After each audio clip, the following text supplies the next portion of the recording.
So a month ago, I made a video talking about Goku versus Sonic in the game franchise. And when I did that, a lot of people were kind of receptive, but a lot of other people were just busy making essay comments on top of essay comments on top of essay comments, just repeating the same arguments over and over again. So this video is going to be me addressing those arguments and debunking them once and for all. The first thing I want to address is the Egg Wizard. I made it clear multiple times that this does not really debunk me in these comment sections, but people still don't really want to understand it. So I'm going to make it clear right now. The original skill I gave Sonic, that being universal to low multiversal AP, is not contradicted because of the Egg Salamander's existence. But first, let me mention what he did. So everyone is clamoring to the fact that the Egg Salamander had the wise idea to essentially fuse Sonic and Blaze's dimensions together. Now, obviously that would refer to Sonic and Blaze's spatial and temporal dimensions that quite literally houses their world, right? Well, duh. Except for the fact that some people think that it scales higher than 4D for some reason because of this scan right here. Now, this is me generously assuming that this scan canonically takes place before or during the same time of Sonic Rush, and if it doesn't, then I don't understand how y'all are trying to say that this was created during that time. But even then, this is a tesseract. Basically, take a cube and extend it into the fourth dimension. That's a tesseract. Now, Sonic fans then proceed to say that because this exists inside of Sonic's universe, and also the fact that Sonic's universe has linear time, well, essentially that would make this a 5D universe, if you were fucking stupid and didn't actually read this comment. In this issue, it is openly explained to us by Tails that Eggman created a pocket zone that he can manipulate the laws of physics in. It still follows the rules and abides by the properties of 3D space and 1D time. What you are seeing in front of you is not a true tesseract. It is not a 4D object. It is 3D space and 1D time quite literally being manifested to behave like a tesseract, but it is not that in actuality. So no, this is not reflected off of the Sonic universe. This is a creation of Eggman, and Eggman himself literally admits that this space is not infinite. It's not a higher dimensional axis. It is simply 3D space and 1D time being manipulated in a selected area. Next up would be Imaginary World, and honestly, I'm kind of tired of talking about this, but I'll go ahead and get this out the way. So obviously all of this comes from this scan right here, where it talks about Imaginary World being a different dimension where reality and dreams coexist, and it talks about how the dreams of Imaginary World come from everyone across the entirety of the multiverse. Firstly, the term different dimension does not prove a qualitative superiority over the current dimension. That's not at all inherently correlated. Different dimension can quite literally mean another dimension that exists parallel to the Sonic multiverse. Also, dreams are not spatial temporal dimensions, so even if I were to grant the fact that there are an infinite number of dreams there,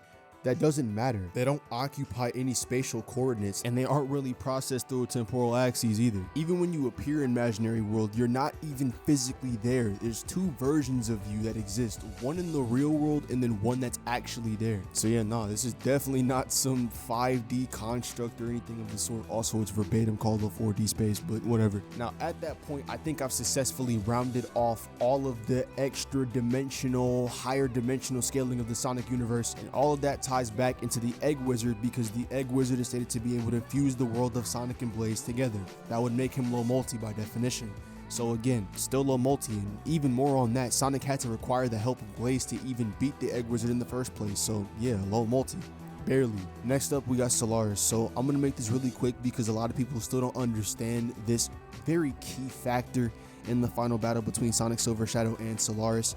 So we're going to make this real clear. First and foremost, I do not deny that Solaris is a 5D being. I've already admitted that, and I quite literally proved it in my original video. The problem only really comes in when people try to argue that Sonic Silver and Shadow scale to Solaris. That's an issue, because in truth, they don't. Upon Solaris's physical body coming into existence, it's verbatim stated that when he comes into existence, he creates a nexus of time and space being intersected. This would then mean that the points of the past, present, and future in all higher and lower dimensions of space are now merged into one singular point. This is then backed up when the final battle actually starts. Eggman openly states that Solaris is a super dimensional being, and he has a body of light to represent that, and because of that, normally Sonic, Silver, and Shadow could not harm his body. However, because Solaris is anchored in this dimension of time and space, he is quite literally on the same level as they are. That allows them to attack and hit his weak point, i.e. his consciousness, after failing to break through his armor and then defeat him. This then reverts Solaris back into his original state, being the living flame, and when that happens, Sonic then goes outside the flow of time with Elise to blow out the flame forever. So there you have it. Sonic, Silver, and Shadow are not on a higher dimensional axis. They do not have higher dimensional interaction. They are not equal, relative. They cannot truly affect Solaris on that level. They had to equalize the playing field as a means of attacking him. But wait, there's more. There's multiple statements talking about how Sonic can't beat Solaris, can't withstand multiple hits, and even then, there's a verbatim statement that if Sonic was by himself, even with Solaris in the current predicament that he's in, on Sonic's exact level, Sonic would still lose. So no, Sonic is not on the level of Solaris. It's not the truth. But for some odd reason, people want to get him above Solaris because of characters like Infinite and the End, which we're going to talk about really simply because they're garbage too. So Sonic Forces did some kind of promotional guide where they talked about the all-star cast of the game, and in that, Infinite is described to be the strongest enemy yet. Now, a lot of people misinterpret this to mean that this is basically putting him above Solaris. However, my interpretation is simply that Infinite is the strongest enemy amongst those in the all-star cast. More on that, even if I were to take this statement at face value, there are multiple feats and ideas that contradict it, and more on that, I also wanted to address the fact that even if I were to let this statement go through, we don't know the level of power that this statement is describing. It could be about suppressed Infinite or full power Infinite, and if it's about full power Infinite, well, Sonic never really fought that. He doesn't even really scale to suppressed Infinite, if I'm being honest. In the first encounter, Sonic gets bodied. In the second one, Infinite gets tired of dealing with Sonic and he one-shots him. And then in the third one, literally his aura is enough to stop Sonic dead in his tracks and lay him on the floor. Sonic quite literally needed the Phantom Ruby to be overloaded and then weakened so that way Infinite could be open for attack. And even then, that was described to be Sonic's only way of winning, and he still couldn't do it. In an article from the Sonic Forces website, it says, battle an all-star lineup of foes, leading up to a fight against Sonic's most powerful enemy yet, Infinite. But it stated Infinite as Sonic's most powerful enemy yet. So some people have taken this to mean that Infinite is more powerful than Dark Gaia, Time Eater, and Solaris, while others have taken it to mean he was the most powerful out of the lineup in Forces, Eggman, Zavok, Chaos, Metal. So I ask, how powerful is Infinite? Do you know? Is there an official word from Sega? Okay, just the website blurb there, that's marketing fluff. That is not a metric for power levels. That is not what the scouter says about his power level. Yeah, okay? but Ian, you know how this gets taken. I know, and that's why I'm here putting out a unofficial word of God saying that's marketing fluff. Yeah. Don't hang your hat on it. Yeah, it is. Yes. Solaris was undoing reality. Dark Gaia was blowing up planets. Time Eater was destroying the entire concept of time at the fourth dimension. Mm-hmm. Infinite is not even in their league. And while we're talking about Infinite, let's talk about null space. Null space is verbatim stated to literally be a virtual reality illusion that tricks the mind into believing that it's so real that it physically hurts you in real life. It's also not infinite, as Sonic in the original translation just describes it as a place that doesn't have any end, or he can't see the end. So in truth, null space does not exist. Next up is the End. Now, the End has a statement where he talks about the previous villains being finite while he's infinite, and this is just obviously misinterpreted to refer to him being above every other villain prior, and I do not agree with this. Do I agree he's above Infinite? Sure. But is he above Solaris? And no. The reason I say this is because, again, his power is restricted and limited to one singular timeline, while Solaris had the ability to destroy multiple. And as for the statement and then why it wouldn't encompass Solaris, well, it's pretty obvious. Ian Flynn, who wrote the line, actively makes it clear that he doesn't have the wherewithal to go back and reflect on the statements made. He doesn't know about Solaris's existence or his power or his capability. He does not know these things. More on that, the statement just talks about him being an immortal being and functioning on a level that mortals can't. That's it. Doesn't really have anything to do with powers. As an endless, when the End said it was infinite and Sonic's past enemies were finite, was it being literal? As in, is the End's power, or is the End actually infinite? Not infinite to the jackal, like the actual concept of infinite, the definition of the word infinite. Oh, as in itself defies prompts. A little bit of that is godly gloat. Well, yeah. But more the idea that it was this timeless entity, something that didn't conform to normal mortal standards. Yes, no. In the final boss of Sonic Frontiers, the End says that it's stronger than all the other gods Sonic has faced before. But is it aware that Mephiles killed Sonic?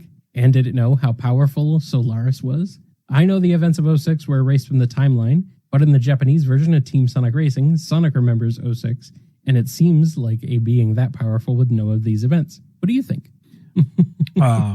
That and the End has a degree of ego that, even if you can argue it isn't all powerful, it thinks it is. And it ain't going to have the wherewithal to self-reflect. especially since it's dead.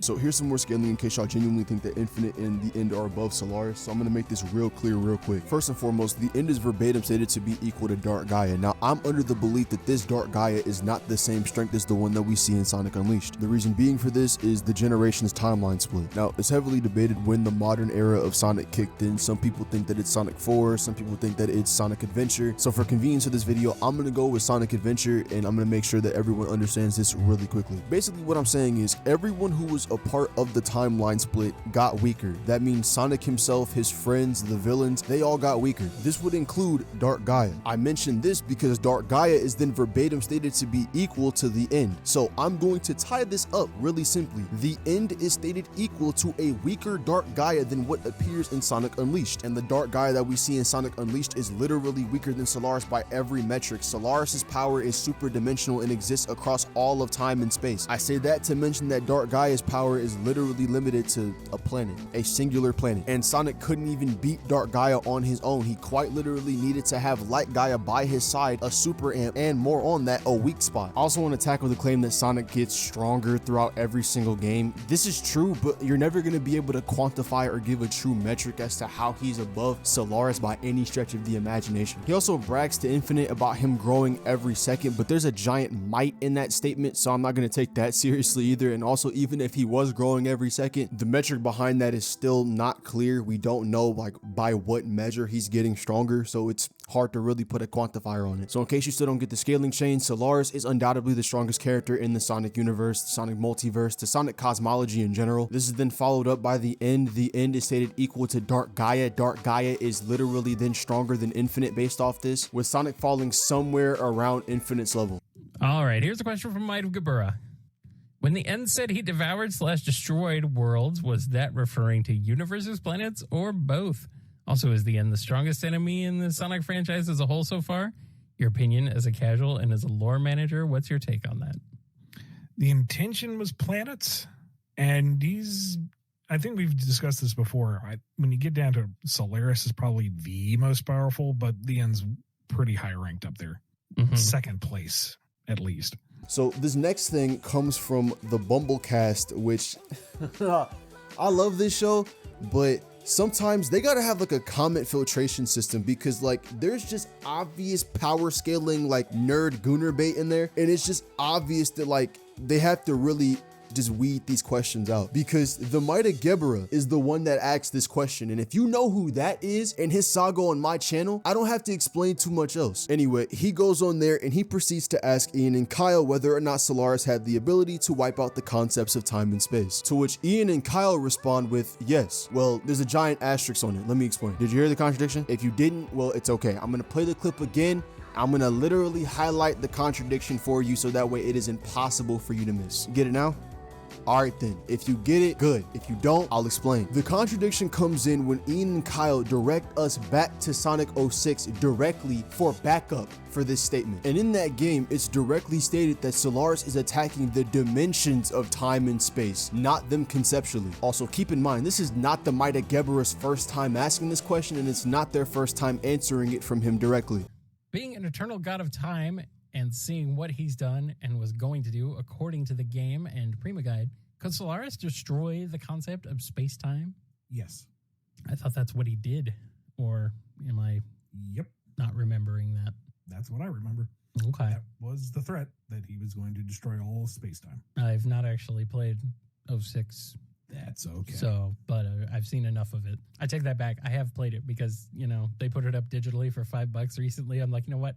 Fine. Even when Ian describes like what he means by space and time conceptually, he's referring to overall dimensionality. When it comes down to space, he is talking about length, width, and depth. And when it comes down to time, he means the past, present, and future. Anything encompassed around 3D space and 1D time is up for the taking. And that is what he's getting at here. So essentially, we don't really have any confirmation for Solaris being conceptual, like at all. The last thing I want to mention for pretty much the entirety of this Sonic debunk is white space. Now, I've talked about this before, but I'm going to mention it again because I've already established where this thing scales to me. So let's just get to it. So essentially, white space is the area left behind after the Time Eater consumes the flow of time in that specific area. There's also statements of it being timeless and spaceless, but I'm going to explain what that means in context because some people seem to think that it's either zero dimensional or outer-versal, but this place being without time and space doesn't really debunk anything, and I'll tell you exactly why. Because linguistically speaking, you can be without something and that thing not be non-existent. I'll give you a prime example. My phone in front of me right now, if my phone were to break, I'm existing without my phone. Like, my phone is not in a working state, therefore I'm without it. However, it still physically exists. It's just not working. It's not processing. It's not flowing. So the same thing would apply with the time aspect. Time exists, it's just that it doesn't flow and it's not going. And this is backed by multiple statements. Multiple. So in truth, white space is just another fodder realm that gets classified as outer-versal for no true reason at all. So all in all, nah. There's also one last thing I wanted to mention because I kind of slipped my mind. But Sonic crossing the astral plane does not get him to infinite speed because he didn't truly cross an infinite distance. Well, not with this sheer speed alone. See, the only way for this to actually measure up to an infinite speed feat is for him to truly cross the distance, either that or for him to break out of the zone with sheer speed alone. And he did neither of these things. There are 3 ways he got in, 3 ways he got out. All of those included extra items external to his actual speed, that including the hourglass, portals, and I think he also used the magic carpet to get in there a few times. So no, Sonic never used his sheer speed to break out of the astral plane or to traverse it. That's not what happened. Anyway, now I'm done. It's been your boy Historic. I hope y'all enjoyed the full-length debunk to Sonic and all the BS shenanigans that come with the character. Honestly, I really thought I had him dead to rights in the first video, but everyone kept commenting those essay posts and I just had to get him back. So yeah, with that being said, I'm done. I'm finished. We're on to Archie, and then after this, I'm not talking about Sonic for a while. So yeah, enjoy that video.